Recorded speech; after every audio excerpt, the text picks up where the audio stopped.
Not only do we not know her identity 138 years later, but her unsolved murder is New Jersey's most infamous unsolved case. This young girl's life was stolen violently and her identity erased, and for 138 years, she's been simply known as the Rahway Jane Doe. We are back with Archive Dive, another mystery from history. It was a very cold morning, March 26, 1887, in Rahway, New Jersey, when four brothers, Alfred, Frank, Thomas, and Irving, would stumble across a gruesome scene. There on the side of the road near Blood Gold's Pond Creek, just off of Central Avenue, they found the body of a young woman lying in what was now a frozen pool of her own blood. It was obvious that her throat had been slit twice, and she had defensive wounds from what looked like a fierce struggle and fight. The right side of her face was severely bruised in what investigators believed was a severe beating. Close to her body was a jackknife with a tortoiseshell handle, and investigators stated that this was unmistakably the murder weapon.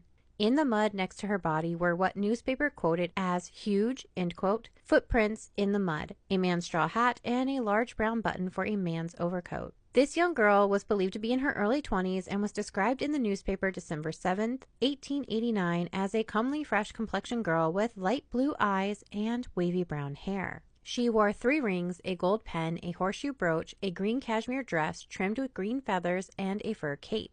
She also had on yellow kids' gloves, a black straw hat with red velvet trimming, and a black dotted veil, imported shoes, and was carrying a basket of eggs. A small black travel bag with women's clothes was discovered about 600 to 800 yards in the stream away from her body, which added even more confusion to investigators on the scene. Investigators noted that this did not look like a robbery attempt since she still had her rings and the brooch.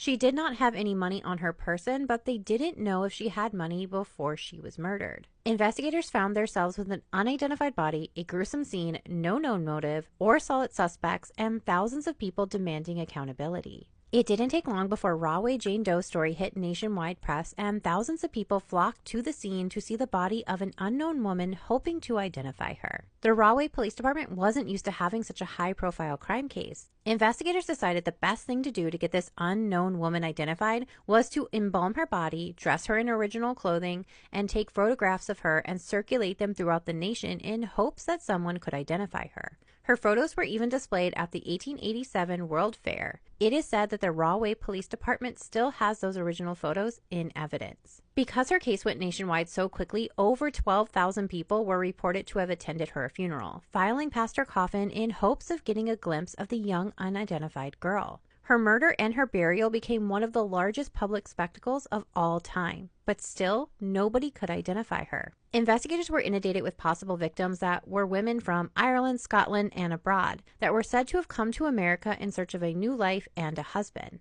They got reports from institutions saying that they thought this could be a former inmate, but investigators were not able to make a match with any of these leads. In October of 1987, many of the newspapers were reporting that they finally had identified the unknown girl as Annie Ingram, who was last said to be married to a man named Frank Cedarford, who was to be arrested and questioned on suspicion of murdering who they now thought could possibly be Annie Ingram.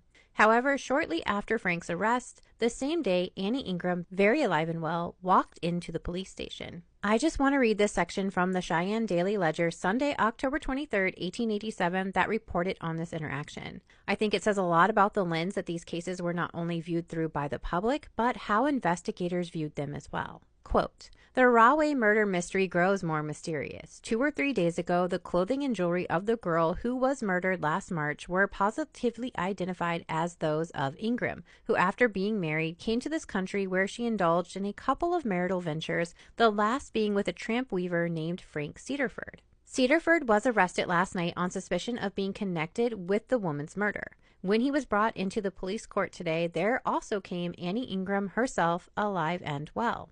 It came out that the pair had separated not long after their marriage, and that about 2 months ago, and without having reported the formality of divorce, again indulged her propensity for taking a husband's by marrying James Metcalf.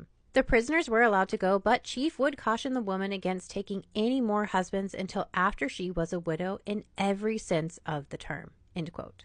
By October, investigators tracked down lots of leads about who this unknown woman might be, to include going as far as Scotland, and once again the name they were given was of a woman who was alive and well. Because her case was so sensationalized, investigators were inundated with people that had a morbid obsession with her case and likely missed out on important tips and leads. Nobody in town recognized her either, which meant that she was most likely a stranger to this small town. A few weeks after her murder, a man would come forward saying that he had seen the basket containing the eggs at the grocery store more than a month prior, and that the wife of the grocery store owner, Mrs. Baker, had actually mended the lid on the basket.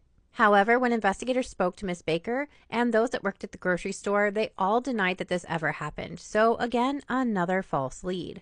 Because of the brutality of her murder, she would eventually be possibly connected to Frances Tumbley, who is one of the possible controversial suspects in the Jack the Ripper slayings. At the time of the unknown woman's murder, Frances was living in New York City just 20 miles from the site, leaving a few historians to believe that it is possible that he is connected to her murder.